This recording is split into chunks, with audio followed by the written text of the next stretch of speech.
Estudiemos juntos la primera carta de Pablo a la iglesia en Tesalónica. Muy buenos días a todos, bienvenidos, bienvenidas, mi nombre es Horacio Urteaga. Ya hemos comenzado nuestro estudio de esta carta, la clase anterior, y hoy vamos a repasar, por así decirlo, el versículo 3 que dejamos en la clase anterior. Este versículo 3, en cierto sentido, no le hicimos justicia.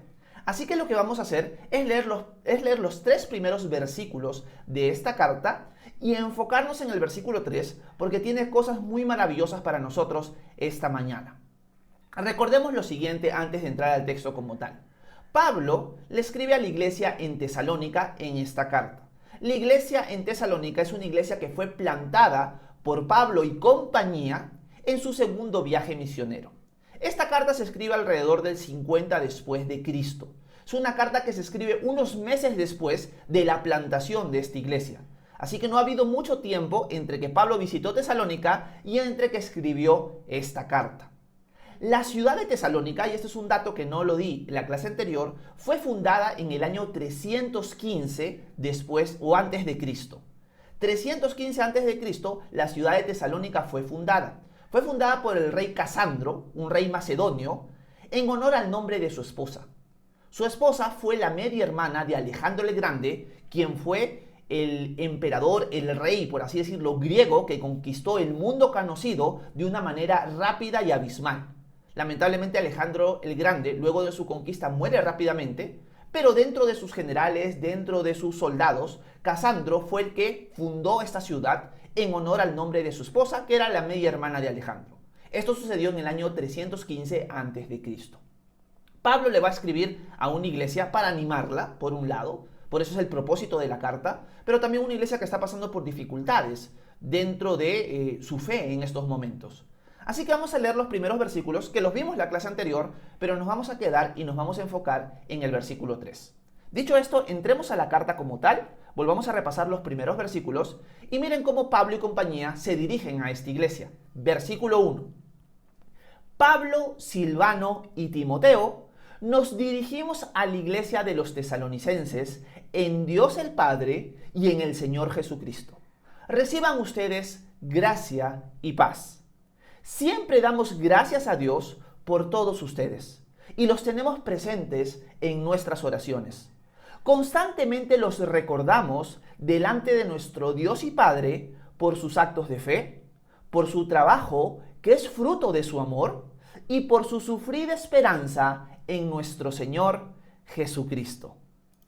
Como vimos en la clase anterior, una de las cosas que es presente en el corazón y en la vida, y en el pastorado, y en el apostolado del apóstol Pablo, es su deseo de orar por las iglesias, de orar por los discípulos que él va levantando, recordarlos constantemente, escribirles, y hablamos de eso en la clase anterior. Pero hoy quiero enfocarme en las siguientes frases de Pablo dentro del versículo 3. Porque dice Pablo que Silvano, Timoteo y él los recuerdan constantemente delante de su Dios y Padre por sus actos de fe, por su perseverancia, por su sufrida esperanza que ellos tienen en el Señor Jesucristo. Pero vamos a remarcar lo primero, que es que lo recuerdan a ellos constantemente delante de su Dios y Padre. Pablo dice delante de nuestro Dios y Padre. Esta palabra nuestro es una palabra en la cual le quiero sacar el jugo. ¿Por qué? Porque Pablo nos está mostrando que su relación con Dios y la relación que tienen los tesalonicenses con Dios no es una relación de creador a criatura. No es una relación, el Dios que creó los cielos y la tierra y yo. Sino ahora es una relación mucho más íntima. Es mi Dios. Y no solamente mi Dios, sino ahora es mi Padre. Por eso dice nuestro Dios y Padre. Y la relación que tenemos los cristianos por medio de la fe en Jesús con Dios es una relación ahora íntima. Es una relación ya no de distancia, no de creador a criatura, sino de padre a hijo, de hijo a padre. Esa relación íntima es uno de los privilegios que ahora tenemos por ser discípulos de Jesús. Los tesalonicenses la tienen, Pablo y compañía la tienen, por lo tanto nosotros, si hemos creído en Jesús hoy, tenemos esa relación con Dios. Ya no es una relación, ese es mi Dios, ¿no? Ese es el Dios como lejano que está ahí, pero con el cual no me relaciono muy bien porque Él es Dios, ¿no? No, no, no. Ahora nosotros tenemos una relación con Dios que es íntima, una relación con Dios que ya es de padre a hijo. Y algo que Jesús cuando estuvo aquí en la tierra dejó bien marcado es que a los que lo reciben, a los que creen en su nombre, Dios les da la potestad de ser hechos hijos de Dios. El apóstol Juan lo pondría así: mas a todos los que lo recibieron, hablando de Jesús, a los que creen en su nombre, les dio la potestad de ser hechos hijos de Dios. Eso significa que antes de poner tu fe en Jesús, tú todavía no tenías esa relación de padre a hijo con Dios. Tú todavía no habías sido adoptado o adoptada como hijo de Dios. Podríamos decirlo también de esta manera: toda persona que aún no ha puesto su fe en Jesús como su Dios y Salvador, aún no es un hijo de Dios, aún no es una hija de Dios, en ese sentido relacional. Pero cuando tú te rindes a Jesús, cuando tú te rindes a Dios como tu Rey, Salvador, Señor, Él te adopta ahora como su hijo, como su hija. Y ahora entras en una relación con Dios que no la tenías antes. Ahora puedes dirigirte a Él de una manera que antes no te podrías dirigir. Ahora tienes una confianza con Dios que antes no la tenías. Y si nos ponemos a pensar, una de las cosas que Dios tiene ahora para nosotros en Cristo Jesús es un amor que en cierto sentido nosotros podemos ver un poquito reflejado, de una manera oscura quizás, de una manera opacada, en nuestro amor de padres a hijos. ¿A qué me refiero? Hoy en día yo tengo una hija. Antes, meses atrás, 1 año y 3 meses, 1 año y 4 meses atrás, todavía yo no tenía a Sofía, mi hija, delante mío. Estaba todavía en la barriga. Pero ahora que ya tengo a Sofía, ahora que ya soy padre, tengo un amor a mi hija que yo antes no lo podría haber explicado. El amor que yo siento a mi hija, y los padres presentes aquí lo van a poder corroborar, es un amor que, no sé, no se puede describir. Es un amor que yo siento a mi hija que ahora puedo comprender un poquito más el amor que Dios tiene para mí, ahora siendo Él mi Padre. Pongámonos en perspectiva. Si nosotros tenemos un amor tan grande para nuestros hijos, imagínate cuánto es el amor que tiene Dios para ti ahora. Si tú eres alguien que todavía no eres padre o madre, quizás piense en una persona que tú amas con todo tu corazón. Puede ser tu papá, puede ser tu mamá, puede ser tu hermano, puede ser alguien en tu familia, pero piensa en una persona a la cual amas muchísimo. Ese amor que sientes por esa persona no es nada comparado al amor que Dios tiene para ti. Yo ahora como padre, viendo y recordando simplemente cuánto yo amo a mi hija, me pongo a pensar, si yo amo así a mi hija, cuánto más Dios me ama a mí ahora. Y eso es algo que nosotros tenemos que meditar esta mañana. Ahora que por medio de la fe en Jesús hemos sido adoptados como hijos de Dios, Dios nos ama de una manera más sublime de la que nosotros podríamos amar a nuestros hijos.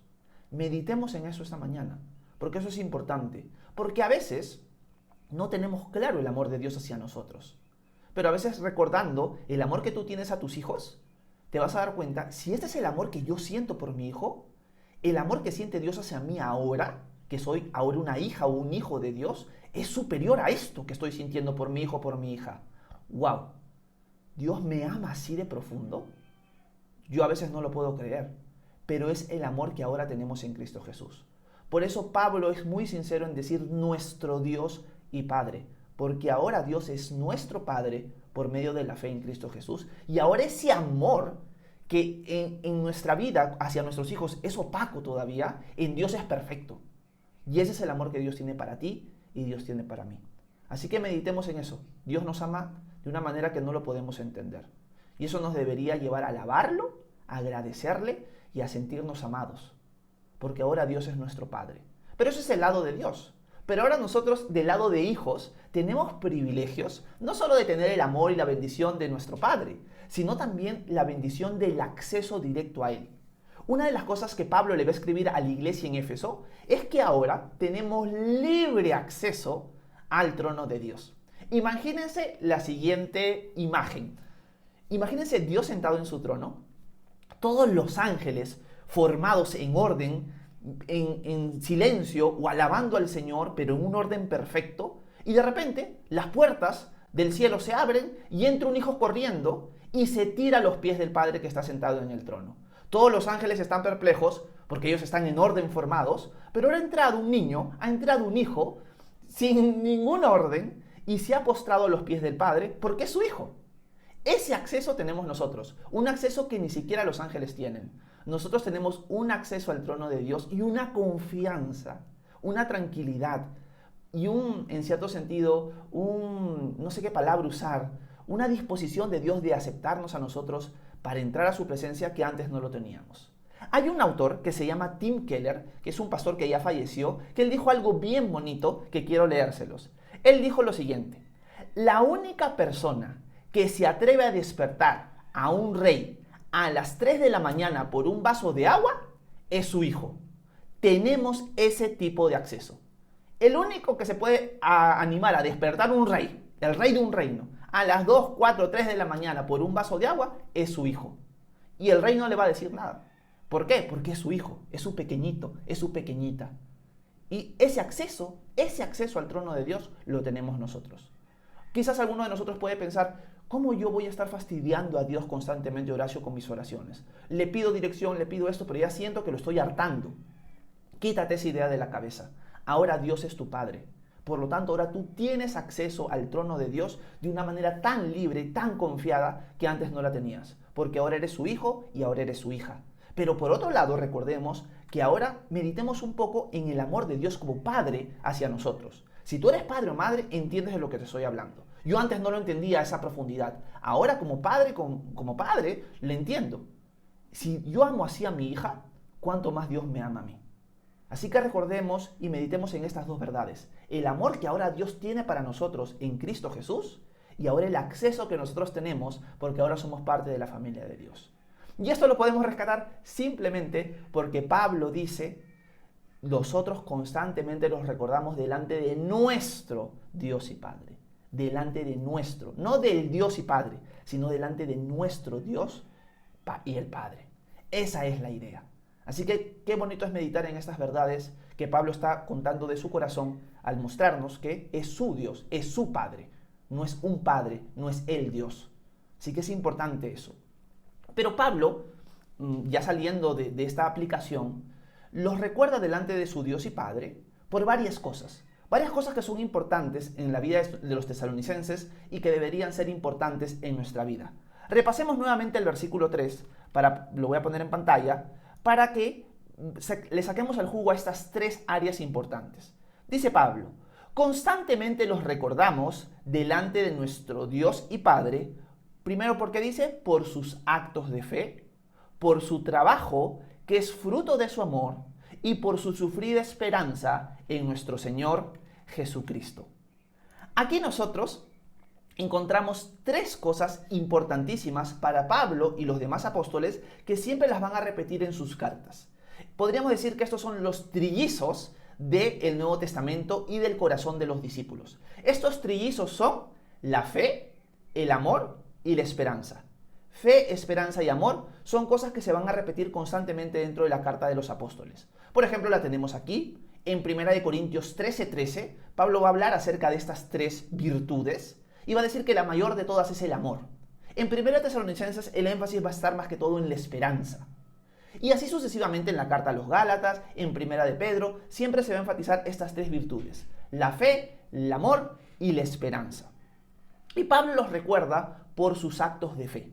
Alguien podría preguntar: Horacio, ¿cuáles son sus actos de fe? Su obrar de fe. ¿Qué significa eso? O también por sus trabajos que son el fruto de amor. Y énfasis en el trabajo, en los actos, en las obras. Y alguien podría decir: Horacio, pero eso no es contrario a lo que tú enseñas, porque la Biblia enseña que nuestra salvación es por medio de la fe, no por obras. Por lo tanto, Pablo acá no se está equivocando, no se está contradiciendo, y la respuesta es no, porque una fe verdadera te va a llevar a obedecer, te va a llevar a hacer cosas, te va a llevar a servir a los demás. Y primero arranquemos los actos de fe. ¿Qué podría ser un acto de fe dentro de la vida de los tesalonicenses? ¿Y cuál debería ser un acto de fe para nosotros? Primero, la fe es confianza. ¿Confianza en quién? Confianza en Dios. Y los actos de fe son aquellos actos que surgen de la confianza que tenemos en Dios. ¿Cuáles son actos de confianza o actos de fe que nosotros podríamos manifestar en nuestro día a día?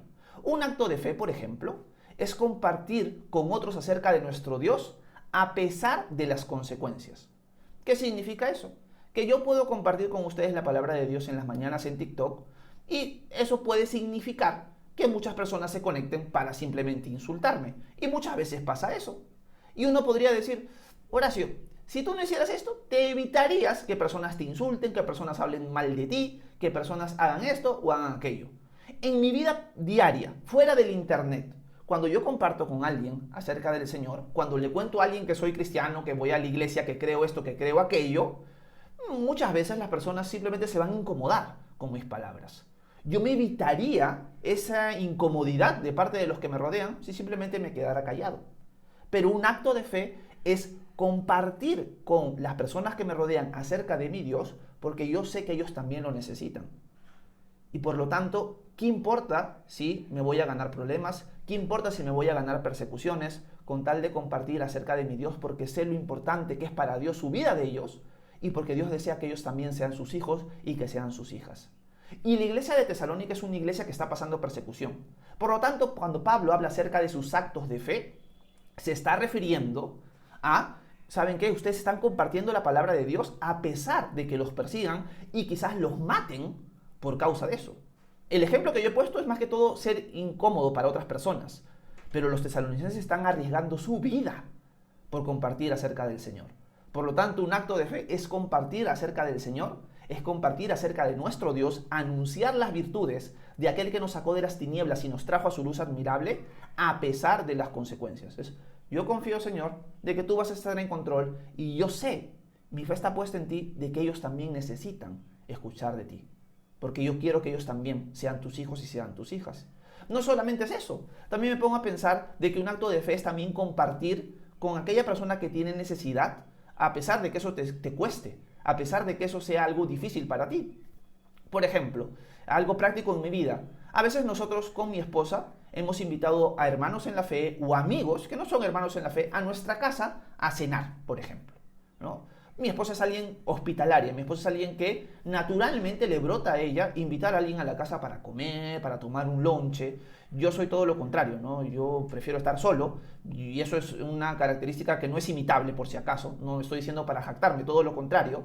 Pero mi esposa es como que la que me ayuda a entablar comunicación, entablar amistades de esa manera, que no es natural para mí. Pero muchas veces, al hacer eso, al invitar a alguien a la casa, implica que vamos a estar ajustados en los siguientes días, porque invitar a otra persona implica un gasto y nosotros no tenemos dinero. Pero es un acto de fe que nosotros lo hagamos, porque sabemos que le agrada a Dios y confiamos que Dios va a suplir nuestras necesidades. Y es más, si no las supliera, nosotros, ¿sabes qué? Ahorramos y nos ajustaremos unos días más, pero estamos acumulando tesoros en el cielo porque estamos amando, sirviendo a los demás. Y acá hay un principio importante. Alguien que hace actos de fe lo hace pensando también en que es mejor acumular tesoros en el cielo y no en la tierra. Y eso es algo muy importante que el apóstol Pablo ve en la iglesia de Tesalónica. La iglesia de Tesalónica es conocida por compartir con los demás a pesar de las circunstancias quizás económicas, pero también es alguien que comparte del Señor a pesar de la persecución que puedan sufrir, a pesar de las consecuencias. Y esos son sus actos de fe, pero también sus trabajos que son fruto del amor. Acá pasamos a una segunda categoría que tiene que ver mucho con la primera. Lo más probable es que la iglesia de Tesalónica es una iglesia que sirve a su comunidad, pero esto es fruto del amor que tienen en Dios y que ahora Dios le ha dado para los demás. Y acá viene una aplicación para nosotros esta mañana también, y es la siguiente. Conozco muchos cristianos que hacen muchas obras, que hacen muchas cosas, que hacen muchos trabajos, pero adivinen qué, no es fruto del amor, sino es fruto de la imposición, fruto de que alguien les enseñó que tienen que hacerlo así. Por lo tanto, al final hacen un montón de cosas, pero las hacen simplemente porque alguien les enseñó que tienen que hacerla. Porque, bueno, tenemos que hacer esto, tenemos que hacer aquello, tengo que decir esto, tengo que decir aquello. Pero no es porque hay un amor que me brote, que me impulsa a hacerlo, sino porque me han instruido, me han discipulado en hacerlo de esa manera. Conozco muchos cristianos, lamentablemente, que van a buscar entablar amistades con otras personas, y eso es algo que repito siempre, porque les enseñaron así. Tengo un amigo, conoce a tal persona, para que le compartas del Señor, y si ves que no conoce al Señor, si ves que no ¿No quieres saber nada de Dios? Bueno, déjalo y busca otro. Y arma otra amistad y vuelve a hacer lo mismo. Hasta que alguien conozca al Señor, pero las demás personas que no quisieron conocer al Señor, las vas dejando detrás. Eso no es fruto del amor. Eso no es fruto del amor. Dios nos ha llamado a nosotros a servir a los demás por el impulso que el amor que Él nos ha puesto a nosotros, y nosotros lo vamos a hacer independientemente si esta persona es un discípulo de Jesús o no. Si llega a ser discípulo de Jesús o no, al final yo voy a seguir amando a la persona. Va a seguir siendo mi amigo, va a seguir siendo mi amiga, voy a seguir sirviéndolo en las cosas que Dios pone en mi corazón a pesar de eso. Porque el amor verdadero es ese. No es el que espera nada a cambio. El amor ágape se entrega a los demás sin esperar nada a cambio. Obviamente vamos a querer que las personas a las cuales amamos y servimos conozcan al Señor. Pero eso no va a ser mi impulso.